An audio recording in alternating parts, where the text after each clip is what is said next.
So Scoot's here, and I am again joined by an amazing Counter-Strike player. This time I got the guy from North, the one, the only k0nfig.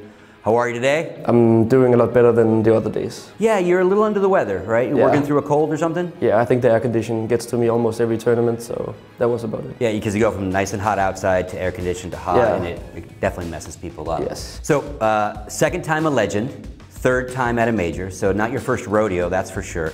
This one, new organization, North, is new to our world, right? We've got all these storied esports brands. This is a new one. But I think one of the cool things about it is it's supported by a legitimate, sports organization, that Copenhagen football team. So let's talk a little bit about that. How did it come to be, and what is it like, kind of not just being this like island esports organization, but you've got this real sports organization behind you?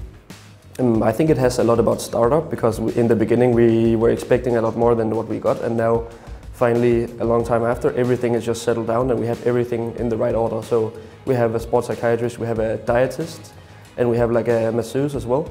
So we get all these kind of facilities all the time, and we get so much support from home. It's insane, since it's a football club, so they just want to help us the most they can. Yeah, and I know Astralis, again, a fellow countryman of your guys, have got a lot of press and a lot of praise because obviously they have a sports psychologist. She traveled with them to the last major. It's got a lot of press on that. So it's really nice to see that even more teams are embracing that. I know you didn't embrace it because of them, but again, it is that next thing. Like, you guys can help each other in-game, but often you need those outside experts to help you get into the mental side of preparing for a game or dealing with losses or even wins, right? Yeah.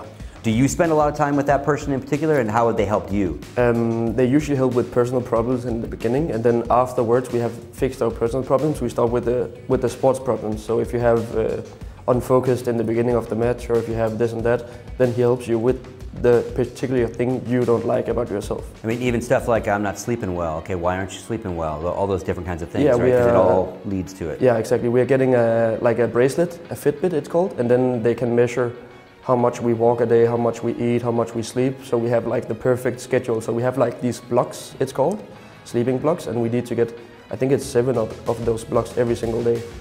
And that's just what we're going for. We're going for the best mentality and the best maximum performance. Well, and the results are slowly starting to show. Let's talk about, your team is full of bravado, very outspoken, very brash in some regards, and you and your friends at Virtus.pro, Taz especially, have this very friendly, mind you, it is very friendly, they are friends, banter going back and forth. Very Games of Thrones themed, obviously, right, with North. Kind of walk me through how this all started, because it just gets crazier every day between you guys. I think it started with Virtus.pro calling Magic's boy Oliver Kahn, the football player, because he looks him a bit.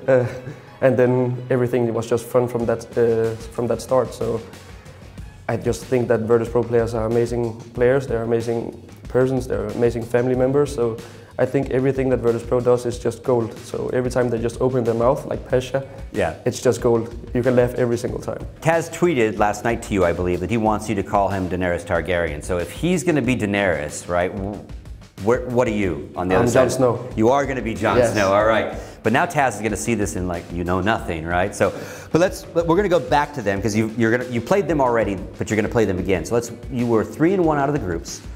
The one loss you had, though, was to Cloud9, the very first match. What jumped out to you guys in regards to that loss? Why did you lose that one in your guys' mind? We expected them to go quick every single round, go fast, take aim duels, and they were just taking it slow almost every round. So we were kind of caught off guard in the beginning, and then we had to do tactical timeouts to adjust to their playstyle, which we couldn't do in the beginning. So we got a few rounds at last, but it wasn't enough in that game. So I think we understrated them too much, a tiny bit, I think. And then, at the end of it, you did play Virtus.pro. You did beat Virtus.pro, so they had to play one more match, and then, of course, they beat Cloud9 and sent them home. But now you have to play them again. First quarterfinal for you guys is Virtus.pro, and it's inside here with about 15,000 people. So Taz has a little bit of more fan base behind him. Now, how are you going to deal with that?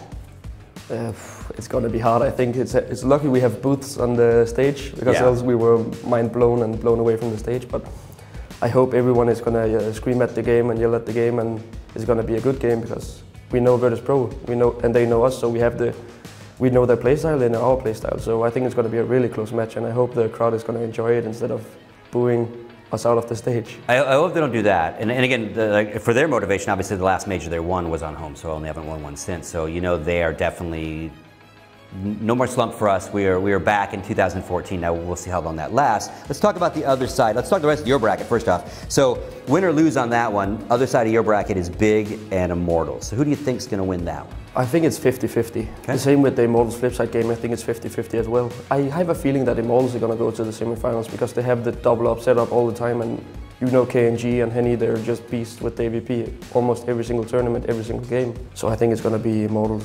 Okay, and then the other bracket, Gambit, Fnatic, and then SK Astralis. Any thoughts on those? That's a 50-50 as well for me because I think Gambit, they're just really good at every single major they go to. They get out the groups and then they play up to their limits in the quarterfinals. So now they have Fnatic again as their last major. And I think it's going to be a 50-50, but I think SK are going to take it over Astralis because k0nfig is just a beast. So you think SK is going to be sitting in that final spot waiting for either you or VP? I think so. Any final thoughts? Anything you want to say to Taz and his fan base, or your fan base? I want to say to Taz and all the Polish fans in the Kraków stadium, even though you cheer for VP, we still love you. And we still love you, Taz, as well, even though you call me pussy.